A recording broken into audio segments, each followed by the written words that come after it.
Sahabatku, dalam suratnya kepada jemaat di Korintus, Rasul Paulus dengan penuh semangat menyampaikan pesan yang mendasar, yaitu kebangkitan Yesus Kristus. Ia mengajak pembaca untuk merenungkan makna yang mendalam dari kejadian ini, karena kebangkitan Kristus bukan hanya sekadar suatu peristiwa sejarah, melainkan inti dari ajaran Kristen yang menyelamatkan.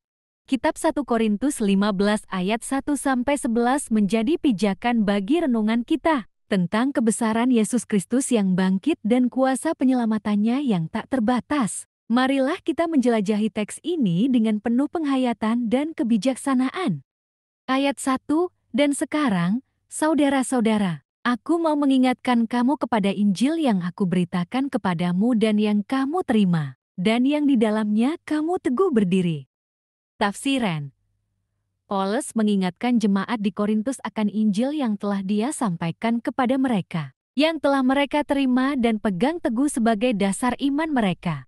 Ayat 2, oleh Injil itu kamu diselamatkan, asal kamu teguh berpegang padanya. Seperti yang telah kuberitakan kepadamu kecuali kalau kamu telah sia-sia saja menjadi percaya. Tafsiran. Paulus menjelaskan bahwa keselamatan datang melalui iman kepada Injil, tetapi iman tersebut haruslah teguh dan berpegang pada firman yang telah diajarkan oleh Paulus. Tanpa itu, iman menjadi tidak berarti. Ayat 3, sebab yang sangat penting telah kusampaikan kepadamu, yaitu apa yang telah kuterima sendiri, ialah bahwa Kristus telah mati karena dosa-dosa kita, sesuai dengan kitab suci.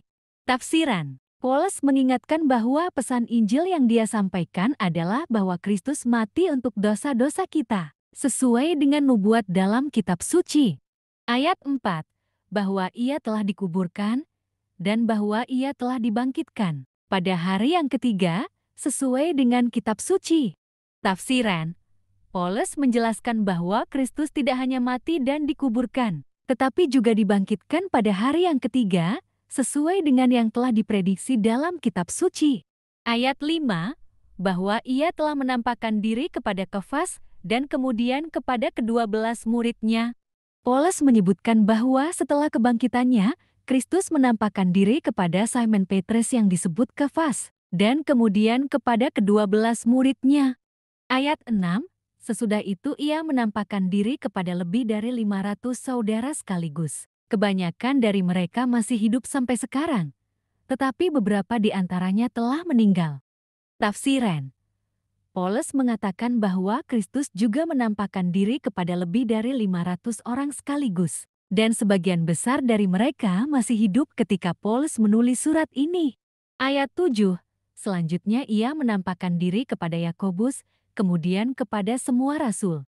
Artinya, Kristus juga menampakkan diri kepada Yakobus saudara Yesus dan kemudian kepada semua rasul. Ayat 8, dan yang paling akhir dari semuanya ia menampakkan diri juga kepadaku, sama seperti kepada anak yang lahir sebelum waktunya. Tafsiran. Paulus menyatakan bahwa Kristus juga menampakkan diri kepadanya, meskipun dia merasa tidak pantas karena sebelumnya telah memusuhi orang-orang Kristen. Ayat 9, karena aku adalah yang paling hina dari semua rasul, bahkan tidak layak disebut rasul, sebab aku telah menganiaya jemaat Allah. Tafsiran.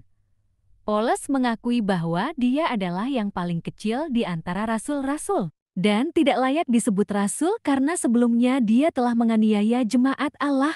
Ayat 10, tetapi karena kasih karunia Allah aku adalah sebagaimana aku ada sekarang. Dan kasih karunia yang dianugerahkannya kepadaku tidak sia-sia. Sebaliknya, aku telah bekerja lebih keras daripada mereka semua. Tetapi bukannya aku, melainkan kasih karunia Allah yang menyertai aku. Tafsiran. Paulus mengakui bahwa segala yang dia capai adalah karena kasih karunia Allah. Meskipun dia telah bekerja lebih keras dari rasul-rasul lainnya, itu semua adalah karena kasih karunia Allah yang menyertainya. Ayat 11, sebab itu, baik aku maupun mereka, demikianlah kami mengajar dan demikianlah kamu menjadi percaya. Tafsiran. Paulus menjelaskan bahwa meskipun dia merasa tanggung jawab untuk memberitakan Injil, itu tidak berarti bahwa dia melakukannya dengan terpaksa. Dia menyadari bahwa pemberitaan Injil adalah panggilan dan tugas yang diberikan kepadanya, dan dia akan memperoleh upah yang sesuai dengan pelayanannya. Renungan untuk kita. 1 Korintus 15 ayat 1-11 membawa kita pada pemahaman yang dalam tentang kebangkitan Yesus Kristus. Paulus memulai dengan mengingatkan jemaat Korintus bahwa ia telah memberitakan Injil kepada mereka, yang mereka terima dan yang merupakan dasar dari keselamatan mereka. Injil itu yang Paulus pegang teguh adalah berita tentang kematian, kebangkitan, dan kehadiran Yesus Kristus. Ini adalah fondasi iman Kristen yang memisahkan antara hidup dan mati, antara penebusan dan kehancuran. Namun, Paulus tidak hanya menyampaikan berita itu sebagai fakta sejarah belaka. Ia juga menekankan betapa pentingnya Injil tersebut bagi keselamatan setiap orang. Kebangkitan Kristus bukanlah hanya kisah masa lalu, tetapi kebenaran yang hidup, yang memiliki implikasi yang tak terbatas bagi kehidupan kita hari ini. Ini adalah Injil yang menyelamatkan, yang mengubah hati dan jiwa kita, yang memberikan harapan yang abadi dan kehidupan yang kekal. Dalam pengalamannya sendiri, Paulus menyaksikan kebesaran kebangkitan Kristus. Ia menggambarkan dirinya sebagai orang yang paling tidak pantas di antara rasul-rasul karena telah menganiaya gereja Kristus. Namun, kasih karunia Allah yang luar biasa membuatnya menjadi penginjil yang hebat. Pengalaman transformasinya adalah bukti kuat dari kekuatan kebangkitan Kristus, yang mampu mengubah orang berdosa menjadi alat penyampaian Injil yang kuat dan efektif.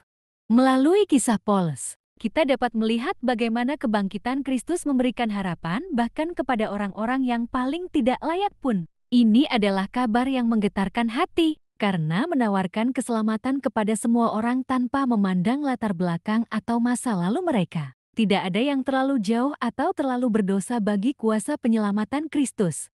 Kita juga dapat melihat bagaimana kebangkitan Kristus memberikan legitimasi terhadap ajaran dan pelayanan para rasul. Paulus menyatakan bahwa ia tidak berbeda dengan para rasul yang lain, karena ia juga telah menyaksikan Yesus dalam kebangkitannya. Ini menguatkan otoritas pengajaran dan pelayanan para rasul, serta memperkuat dasar iman jemaat Korintus. Saudara-saudara, melalui renungan atas kitab 1 Korintus 15, ayat 1-11, kita diingatkan akan kebesaran dan kekuatan kebangkitan Yesus Kristus. Injil tentang kematian dan kebangkitannya adalah sumber harapan dan keselamatan bagi kita semua. Marilah kita tidak hanya menerima berita ini sebagai cerita masa lalu, tetapi biarkanlah kebenaran dan kuasa penyelamatannya meresap dalam setiap aspek kehidupan kita. Mari kita hidup dalam pengharapan yang diberikan oleh kebangkitan Kristus, menghadapi setiap tantangan dengan keyakinan bahwa Dia yang bangkit adalah Tuhan atas segala-galanya. Marilah kita menjadi saksi-saksi yang setia akan kasih karunia-Nya, menyebarkan Injil-Nya kepada semua orang di sekeliling kita. Bertekunlah dalam kebenaran Injil, dan biarkanlah kuasa penyelamatan Kristus mengubah hidup kita dan dunia di sekitar kita. Kita semua adalah saksi yang hidup akan kebesaran-Nya, dan dengan penuh semangat, marilah kita terus menyatakan bahwa Yesus Kristus yang bangkit adalah Injil yang menyelamatkan bagi semua umat manusia. Amin.